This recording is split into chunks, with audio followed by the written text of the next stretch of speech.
The Reading Lantern presents Sherlock Holmes, The Adventure of the Engineer's Thumb by Arthur Conan Doyle. The Adventure of the Engineer's Thumb. Of all the problems which have been submitted to my friend, Mr. Sherlock Holmes, for solution during the years of our intimacy, there were only two which I was the means of introducing to his notice, that of Mr. Hatherley's thumb and that of Colonel Warburton's madness. Of these, the latter may have afforded a finer field for an acute and original observer, but the other was so strange in its inception and so dramatic in its details that it may be the more worthy of being placed upon record, even if it gave my friend fewer openings for those deductive methods of reasoning by which he achieved such remarkable results. The story has, I believe, been told more than once in the newspapers, but like all such narratives, its effect is much less striking when set forth en bloc in a single half-column of print than when the facts slowly evolve before your own eyes, and the mystery clears gradually away as each new discovery furnishes a step which leads on to the complete truth. At the time, the circumstances made a deep impression upon me, and the lapse of 2 years has hardly served to weaken the effect. It was in the summer of '89, not long after my marriage, that the events occurred which I am now about to summarize. I had returned to civil practice and had finally abandoned Holmes in his Baker Street rooms, although I continually visited him and occasionally even persuaded him to forgo his bohemian habits so far as to come and visit us. My practice had steadily increased, and as I happened to live at no very great distance from Paddington Station, I got a few patients from among the officials. One of these, whom I had cured of a painful and lingering disease, was never weary of advertising my virtues and of endeavoring to send me on every sufferer over whom he might have any influence. One morning, at a little before 7 o'clock, I was awakened by the maid tapping at the door to announce that 2 men had come from Paddington and were waiting in the consulting room.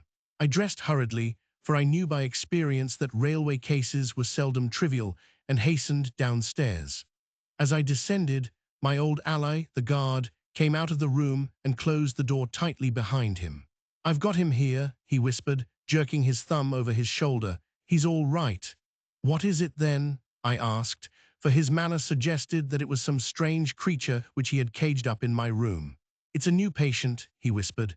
"I thought I'd bring him round myself, then he couldn't slip away. There he is, all safe and sound. I must go now, doctor. I have my duties just the same as you."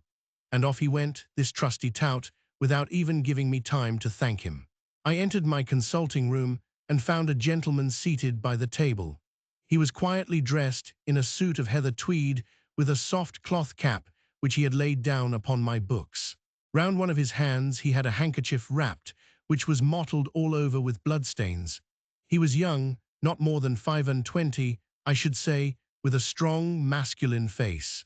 But he was exceedingly pale, and gave me the impression of a man who was suffering from some strong agitation, which it took all his strength of mind to control. "I am sorry to knock you up so early, doctor," said he, "but I have had a very serious accident during the night. I came in by train this morning, and on inquiring at Paddington as to where I might find a doctor, a worthy fellow very kindly escorted me here. I gave the maid a card, but I see that she has left it upon the side table." I took it up and glanced at it. "Mr. Victor Hatherley, hydraulic engineer, 16A, Victoria Street, 3rd floor."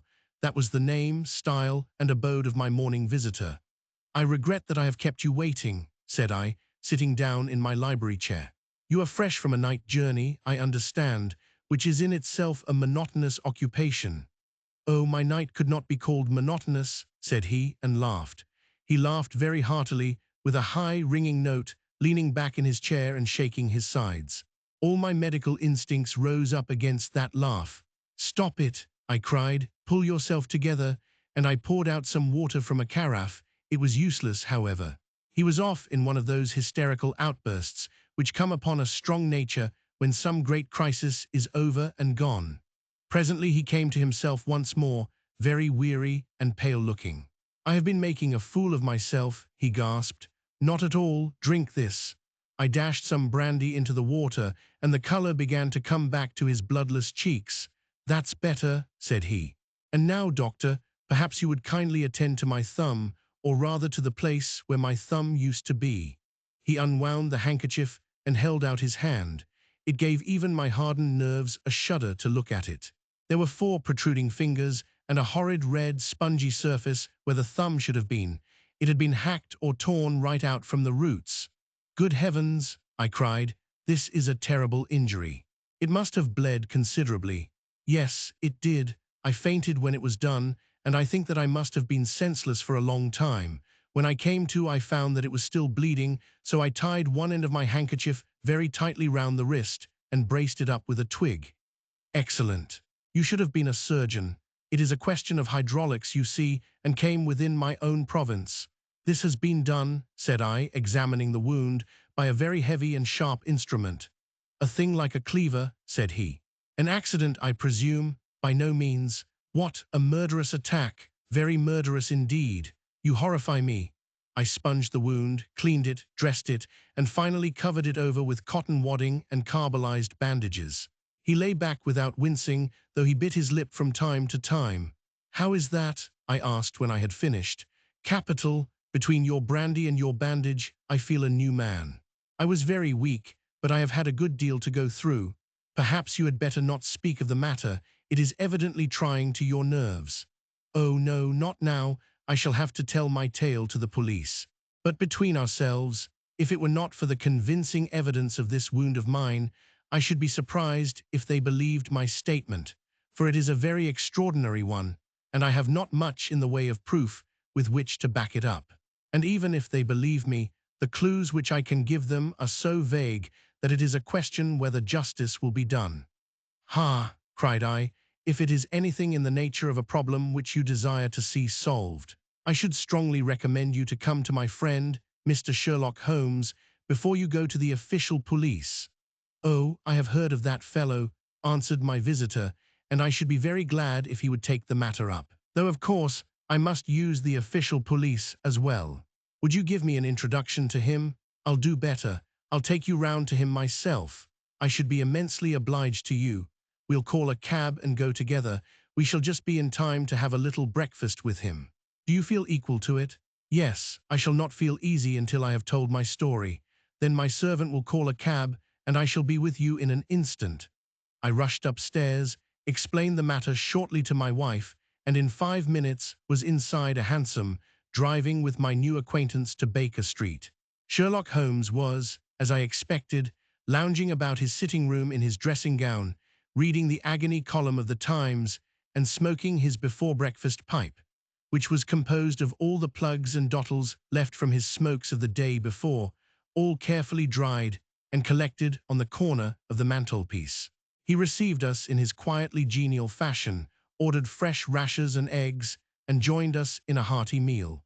When it was concluded, he settled our new acquaintance upon the sofa, placed a pillow beneath his head, and laid a glass of brandy and water within his reach. "It is easy to see that your experience has been no common one, Mr. Hatherley," said he. "Pray lie down there and make yourself absolutely at home. Tell us what you can, but stop when you are tired and keep up your strength with a little stimulant." "Thank you," said my patient, "but I have felt another man since the doctor bandaged me, and I think that your breakfast has completed the cure. I shall take up as little of your valuable time as possible, so I shall start at once upon my peculiar experiences." Holmes sat in his big armchair with the weary, heavy-lidded expression which veiled his keen and eager nature, while I sat opposite to him, and we listened in silence to the strange story which our visitor detailed to us. "You must know," said he, "that I am an orphan and a bachelor, residing alone in lodgings in London. By profession, I am a hydraulic engineer, and I have had considerable experience of my work during the 7 years that I was apprenticed to Venner and Matheson, the well-known firm of Greenwich. 2 years ago, having served my time, and having also come into a fair sum of money through my poor father's death, I determined to start in business for myself, and took professional chambers in Victoria Street. I suppose that everyone finds his first independent start in business a dreary experience. To me, it has been exceptionally so. During 2 years, I have had 3 consultations and 1 small job, and that is absolutely all that my profession has brought me. My gross takings amount to £27 Every day, from 9 in the morning until 4 in the afternoon, I waited in my little den, until at last my heart began to sink, and I came to believe that I should never have any practice at all. Yesterday, however, just as I was thinking of leaving the office, my clerk entered to say there was a gentleman waiting who wished to see me upon business. He brought up a card, too, with the name of Colonel Lysander Stark engraved upon it. Close at his heels came the colonel himself, a man rather over the middle size, but of an exceeding thinness. I do not think that I have ever seen so thin a man. His whole face sharpened away into nose and chin, and the skin of his cheeks was drawn quite tense over his outstanding bones. Yet this emaciation seemed to be his natural habit, and due to no disease, for his eye was bright, his step brisk, and his bearing assured. He was plainly but neatly dressed, and his age, I should judge, would be nearer 40 than 30. "Mr. Hatherley," said he, with something of a German accent, "you have been recommended to me, Mr. Hatherley, as being a man who is not only proficient in his profession, but is also discreet and capable of preserving a secret." I bowed, feeling as flattered as any young man would at such an address. "May I ask who it was who gave me so good a character?" "Well, perhaps it is better that I should not tell you that just at this moment. I have it from the same source that you are both an orphan and a bachelor and are residing alone in London." "That is quite correct," I answered. "But you will excuse me if I say that I cannot see how all this bears upon my professional qualifications. I understand that it was on a professional matter that you wished to speak to me." "Undoubtedly so. But you will find that all I say is really to the point. I have a professional commission for you, but absolute secrecy is quite essential. Absolute secrecy, you understand. And of course, we may expect that more from a man who is alone than from one who lives in the bosom of his family." "If I promise to keep a secret," said I, "you may absolutely depend upon my doing so." He looked very hard at me as I spoke, and it seemed to me that I had never seen so suspicious and questioning an eye. "Do you promise, then?" said he at last. "Yes, I promise. Absolute and complete silence before, during, and after. No reference to the matter at all, either in word or writing. I have already given you my word." "Very good." He suddenly sprang up, and darting like lightning across the room, he flung open the door. The passage outside was empty. "That's all right," said he, coming back. "I know that clerks are sometimes curious as to their master's affairs. Now we can talk in safety." He drew up his chair very close to mine and began to stare at me again with the same questioning and thoughtful look.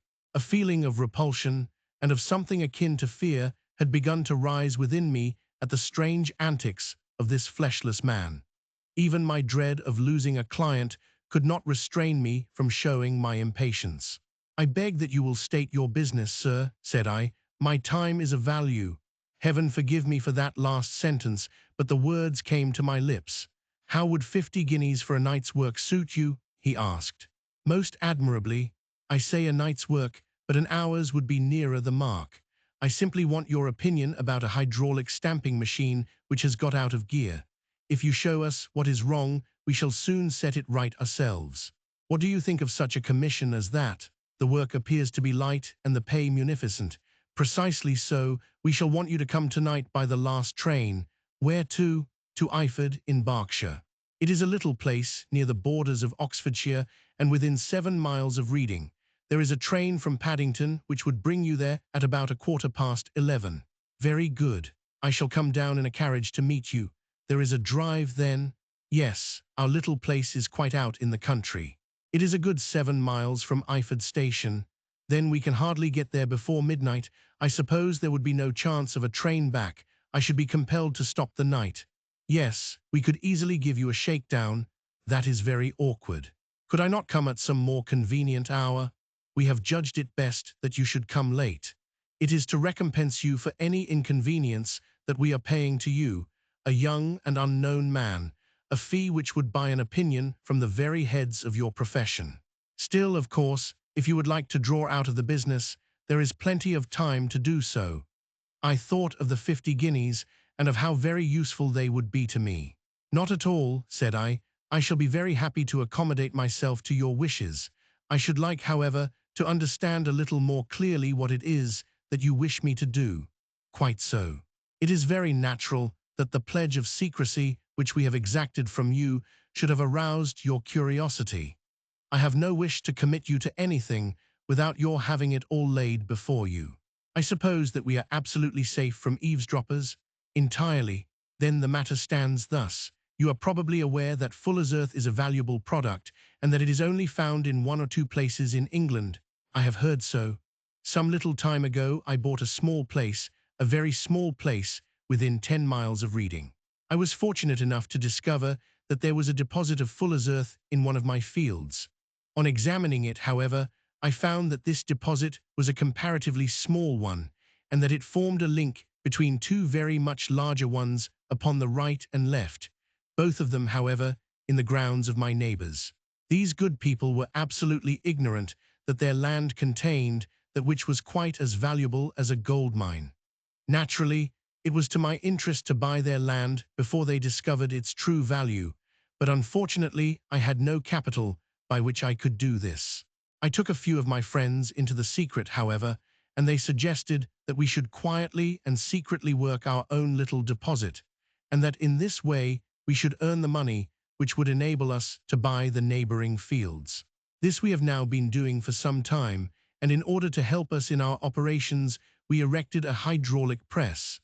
This press, as I have already explained, has got out of order, and we wish your advice upon the subject.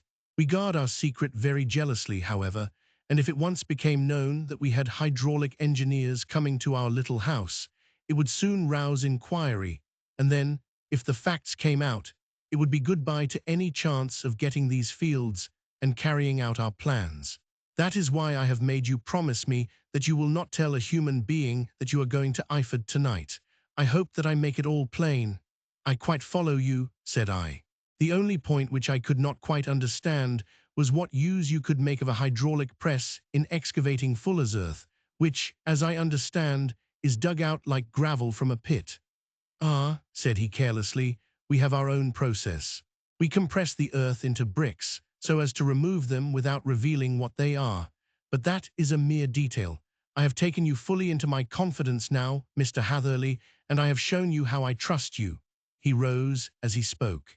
I shall expect you, then, at Eyford at 11:15. I shall certainly be there, and not a word to a soul.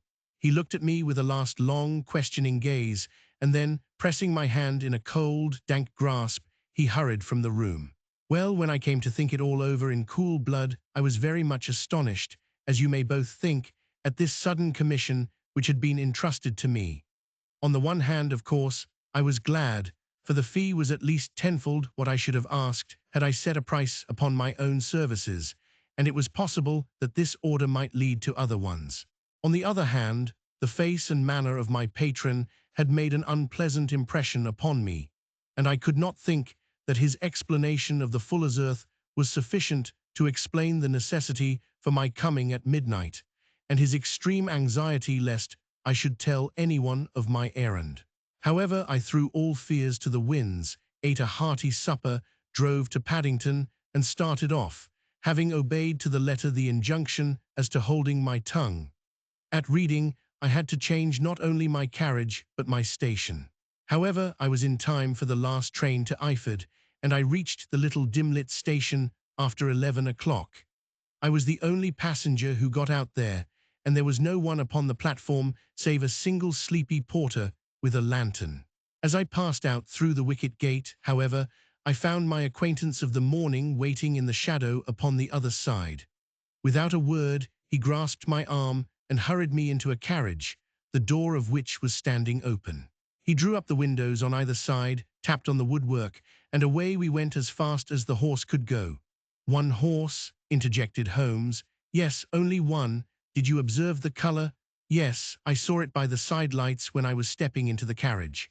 It was a chestnut, tired-looking or fresh. Oh, fresh and glossy. Thank you, I am sorry to have interrupted you. Pray continue your most interesting statement.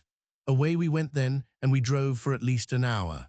Colonel Lysander Stark had said that it was only 7 miles, but I should think, from the rate that we seemed to go, and from the time that we took, that it must have been nearer 12.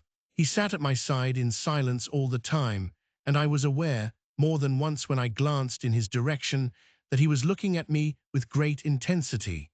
The country roads seemed to be not very good in that part of the world, for we lurched and jolted terribly. I tried to look out of the windows to see something of where we were, but they were made of frosted glass, and I could make out nothing save the occasional bright blur of a passing light.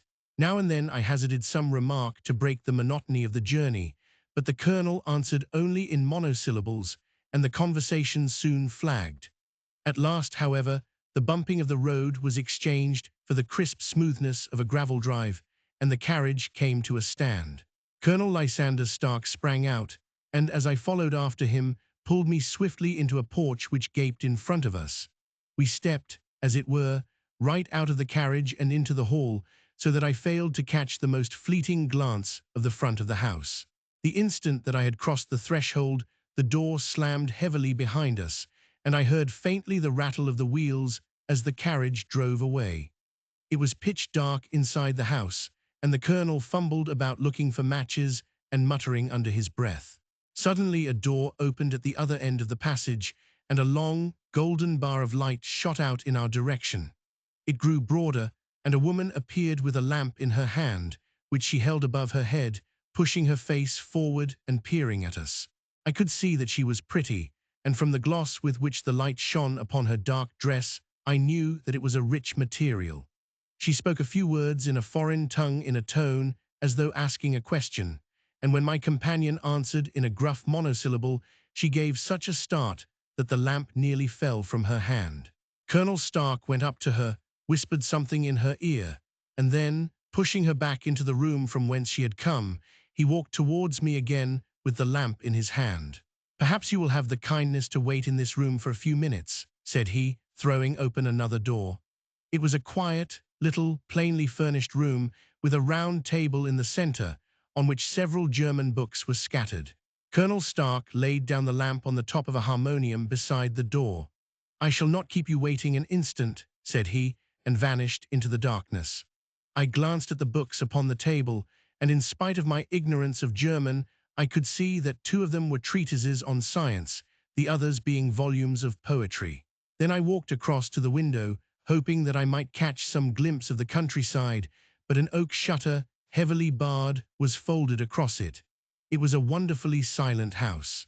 There was an old clock ticking loudly somewhere in the passage, but otherwise everything was deadly still. A vague feeling of uneasiness began to steal over me. Who were these German people, and what were they doing living in this strange, out-of-the-way place? And where was the place?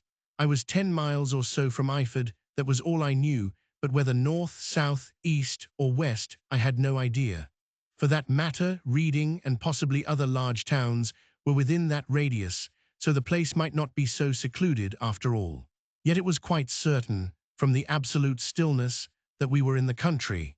I paced up and down the room, humming a tune under my breath to keep up my spirits, and feeling that I was thoroughly earning my 50-guinea fee. Suddenly, without any preliminary sound in the midst of the utter stillness, the door of my room swung slowly open. The woman was standing in the aperture, the darkness of the hall behind her, the yellow light from my lamp beating upon her eager and beautiful face. I could see at a glance that she was sick with fear, and the sight sent a chill to my own heart.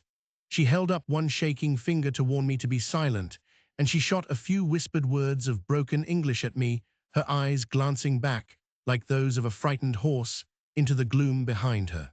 "I would go," said she, trying hard, as it seemed to me, to speak calmly. "I would go. I should not stay here. There is no good for you to do." "But, madam," said I have not yet done what I came for. I cannot possibly leave until I have seen the machine." "It is not worth your while to wait," she went on. "You can pass through the door, no one hinders." And then, seeing that I smiled and shook my head, she suddenly threw aside her constraint and made a step forward, with her hands wrung together. "For the love of heaven," she whispered, "get away from here before it is too late."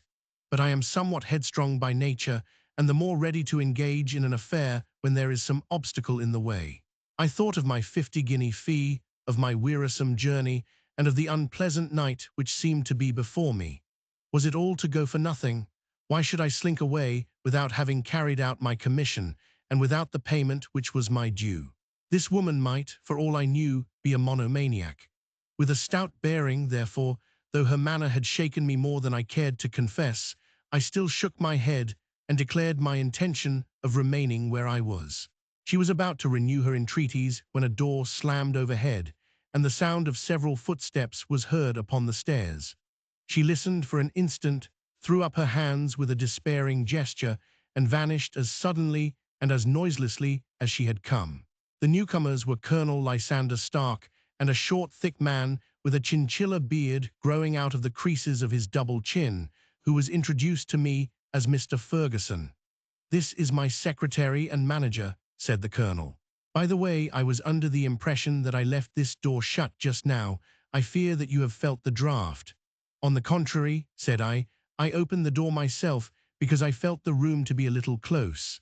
He shot one of his suspicious looks at me. "Perhaps we had better proceed to business, then," said he. "Mr. Ferguson and I will take you up to see the machine. I had better put my hat on, I suppose." "Oh, no, it is in the house." "What, you dig fuller's earth in the house?" "No, no. This is only where we compress it. But never mind that. All we wish you to do is to examine the machine and to let us know what is wrong with it." We went upstairs together, the colonel first with the lamp, the fat manager and I behind him. It was a labyrinth of an old house, with corridors, passages, narrow winding staircases, and little low doors, the thresholds of which were hollowed out by the generations who had crossed them.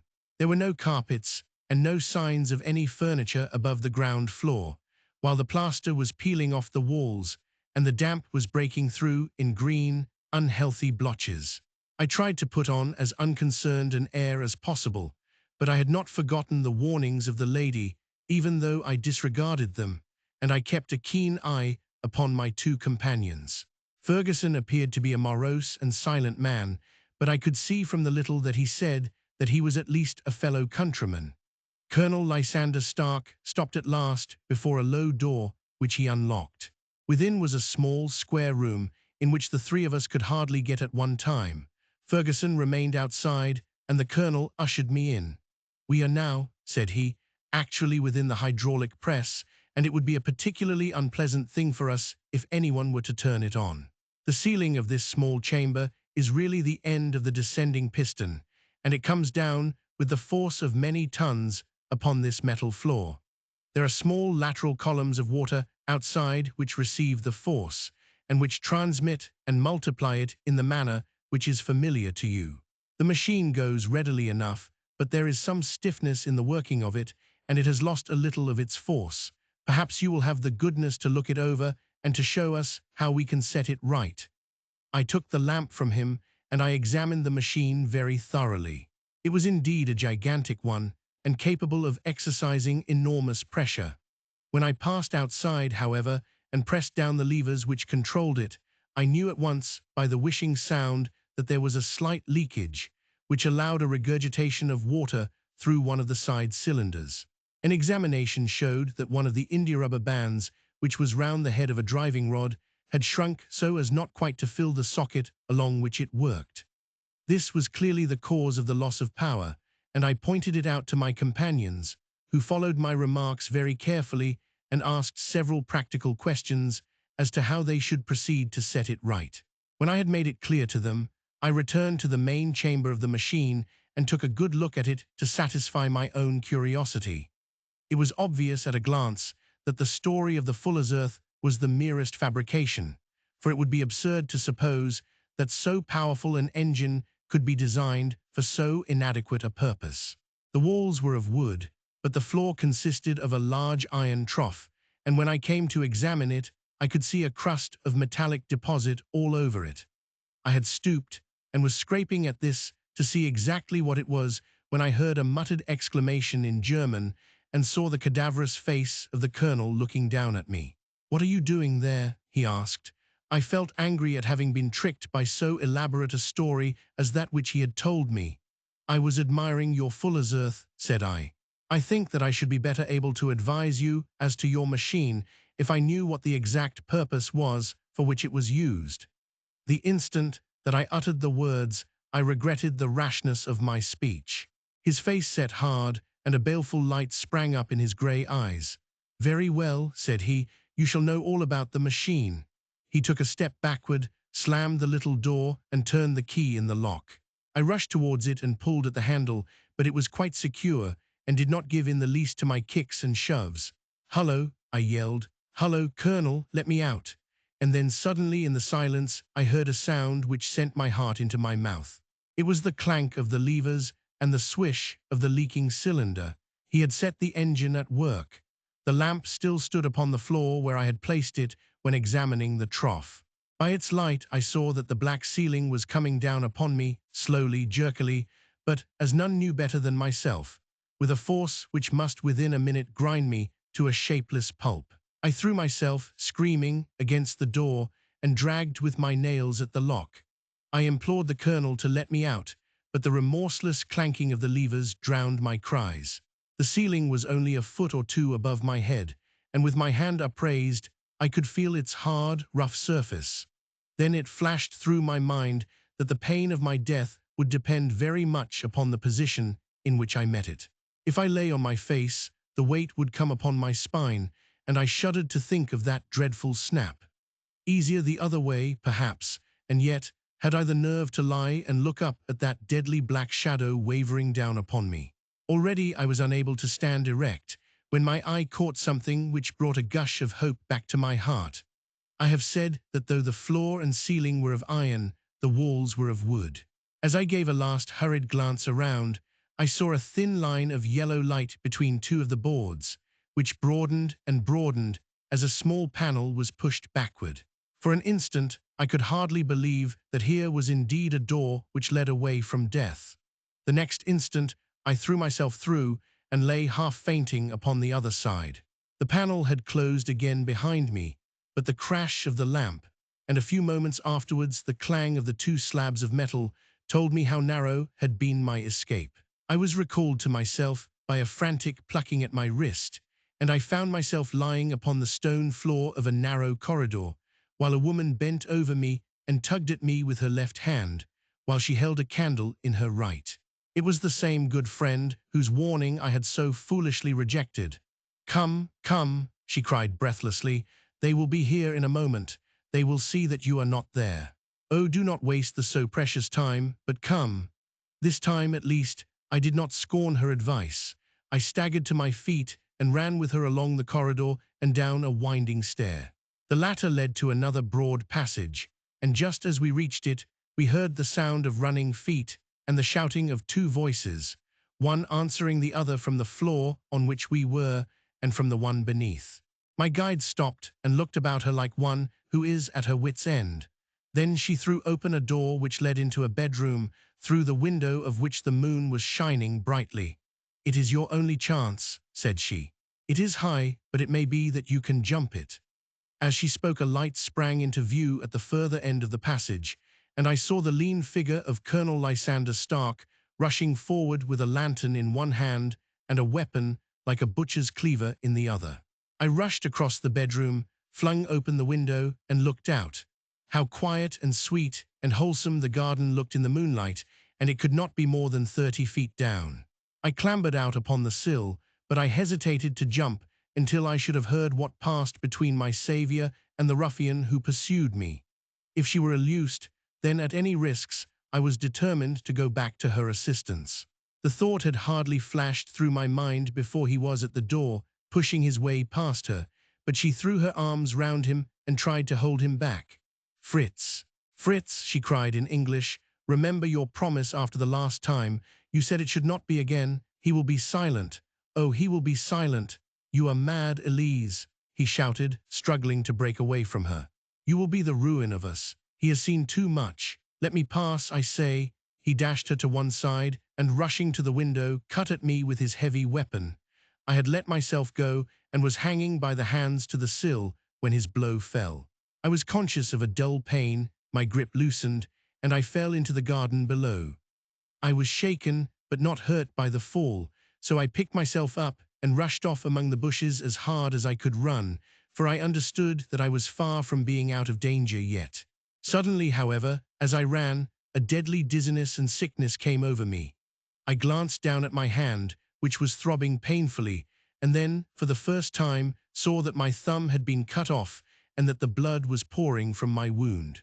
I endeavored to tie my handkerchief round it, but there came a sudden buzzing in my ears, and next moment I fell in a dead faint among the rose bushes. How long I remained unconscious, I cannot tell. It must have been a very long time, for the moon had sunk, and a bright morning was breaking when I came to myself. My clothes were all sodden with dew, and my coat sleeve was drenched with blood from my wounded thumb.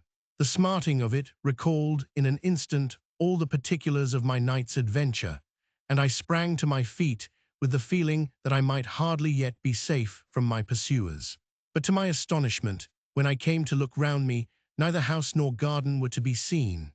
I had been lying in an angle of the hedge close by the high road, and just a little lower down was a long building, which proved, upon my approaching it, to be the very station at which I had arrived upon the previous night. Were it not for the ugly wound upon my hand, all that had passed during those dreadful hours might have been an evil dream. Half dazed, I went into the station and asked about the morning train. There would be one to Reading in less than an hour. The same porter was on duty, I found, as had been there when I arrived. I inquired of him whether he had ever heard of Colonel Lysander Stark. The name was strange to him. Had he observed a carriage the night before waiting for me? No, he had not. Was there a police station anywhere near? There was one about 3 miles off. It was too far for me to go, weak and ill as I was. I determined to wait until I got back to town before telling my story to the police. It was a little past 6 when I arrived, so I went first to have my wound dressed, and then the doctor was kind enough to bring me along here. I put the case into your hands and shall do exactly what you advise. We both sat in silence for some little time after listening to this extraordinary narrative. Then Sherlock Holmes pulled down from the shelf one of the ponderous commonplace books in which he placed his cuttings. "Here is an advertisement which will interest you," said he. "It appeared in all the papers about a year ago. Listen to this. Lost on the 9th inst. Mr. Jeremiah Hailing, aged 26, a hydraulic engineer, left his lodgings at 10 o'clock at night and has not been heard of since. Was dressed in, etc., etc. Ha. That represents the last time that the colonel needed to have his machine overhauled, I fancy." "Good heavens!" cried my patient. "Then that explains what the girl said." "Undoubtedly. It is quite clear that the colonel was a cool and desperate man, who was absolutely determined that nothing should stand in the way of his little game, like those out-and-out pirates who will leave no survivor from a captured ship. Well, every moment now is precious, so if you feel equal to it, we shall go down to Scotland Yard at once as a preliminary to starting for Eyford." Some 3 hours or so afterwards, we were all in the train together, bound from Reading to the little Berkshire village. There were Sherlock Holmes, the hydraulic engineer, Inspector Bradstreet of Scotland Yard, a plainclothes man, and myself. Bradstreet had spread an ordnance map of the county out upon the seat, and was busy with his compasses drawing a circle with Eyford for its centre. "There you are," said he. "That circle is drawn at a radius of 10 miles from the village. The place we want must be somewhere near that line. You said 10 miles, I think, sir. It was an hour's good drive. And you think that they brought you back all that way when you were unconscious?" "They must have done so.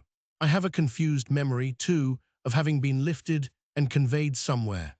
"What I cannot understand," said I, "is why they should have spared you when they found you lying fainting in the garden." "Perhaps the villain was softened by the woman's entreaties. I hardly think that likely. I never saw a more inexorable face in my life."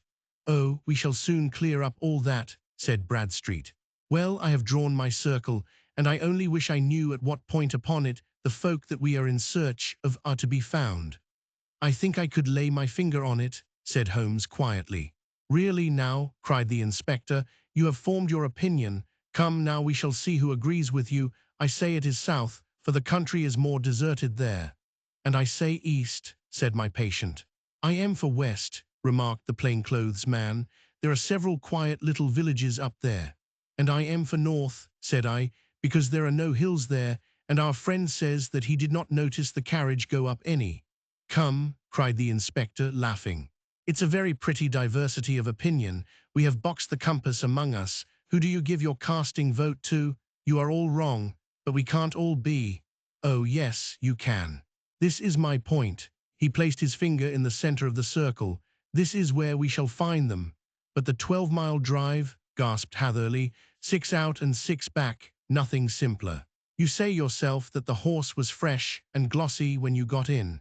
How could it be that if it had gone 12 miles over heavy roads? Indeed, it is a likely ruse enough, observed Bradstreet thoughtfully. Of course there can be no doubt as to the nature of this gang. None at all, said Holmes. They are coiners on a large scale and have used the machine to form the amalgam which has taken the place of silver. We have known for some time that a clever gang was at work, said the inspector. They have been turning out half-crowns by the thousand. We even traced them as far as Reading, but could get no farther, for they had covered their traces in a way that showed that they were very old hands. But now, thanks to this lucky chance, I think that we have got them right enough. But the inspector was mistaken, for those criminals were not destined to fall into the hands of justice. As we rolled into Iford Station, we saw a gigantic column of smoke, which streamed up from behind a small clump of trees in the neighborhood, and hung like an immense ostrich feather over the landscape. A house on fire? Asked Bradstreet as the train steamed off again on its way. Yes, sir, said the station master. When did it break out? I hear that it was during the night, sir, but it has got worse and the whole place is in a blaze. Whose house is it? Dr. Betcher's. Tell me, broke in the engineer, is Dr. Betcher a German, very thin, with a long, sharp nose? The station master laughed heartily. No, sir, Dr. Betcher is an Englishman, and there isn't a man in the parish who has a better lined waistcoat. But he has a gentleman staying with him, a patient, as I understand, who is a foreigner, and he looks as if a little good Berkshire beef would do him no harm. The station master had not finished his speech before we were all hastening in the direction of the fire. The road topped a low hill, and there was a great widespread whitewashed building in front of us, spouting fire at every chink and window, while in the garden in front 3 fire engines were vainly striving to keep the flames under. That's it, cried Hatherley in intense excitement. There is the gravel drive, and there are the rose bushes where I lay. That second window is the one that I jumped from. Well, at least, said Holmes, you have had your revenge upon them. There can be no question that it was your oil lamp which, when it was crushed in the press, set fire to the wooden walls, though no doubt they were too excited in the chase after you to observe it at the time. Now keep your eyes open in this crowd for your friends of last night, though I very much fear that they are a good 100 miles off by now. And Holmes' fears came to be realized, for from that day to this no word has ever been heard either of the beautiful woman, the sinister German, or the morose Englishman. Early that morning, a peasant had met a cart containing several people and some very bulky boxes driving rapidly in the direction of Reading. But there all traces of the fugitives disappeared, and even Holmes' ingenuity failed ever to discover the least clue as to their whereabouts. The firemen had been much perturbed at the strange arrangements which they had found within, and still more so by discovering a newly severed human thumb upon a windowsill of the second floor. About sunset, however, their efforts were at last successful, and they subdued the flames, but not before the roof had fallen in, and the whole place been reduced to such absolute ruin that, save some twisted cylinders and iron piping, not a trace remained of the machinery which had cost our unfortunate acquaintance so dearly. Large masses of nickel and of tin were discovered stored in an outhouse, but no coins were to be found, which may have explained the presence of those bulky boxes which have been already referred to. How our hydraulic engineer had been conveyed from the garden to the spot where he recovered his senses might have remained forever a mystery were it not for the soft mold, which told us a very plain tale. He had evidently been carried down by 2 persons, one of whom had remarkably small feet and the other unusually large ones. On the whole, it was most probable that the silent Englishman, being less bold or less murderous than his companion, had assisted the woman to bear the unconscious man out of the way of danger. Well, said our engineer ruefully as we took our seats to return once more to London, it has been a pretty business for me. I have lost my thumb, and I have lost a 50-guinea fee, and what have I gained? Experience, said Holmes, laughing. Indirectly it may be of value, you know. You have only to put it into words to gain the reputation of being excellent company for the remainder of your existence. Thank you for listening. If you enjoyed this story, don't forget to follow the reading lantern and let its light guide you to your next great tale.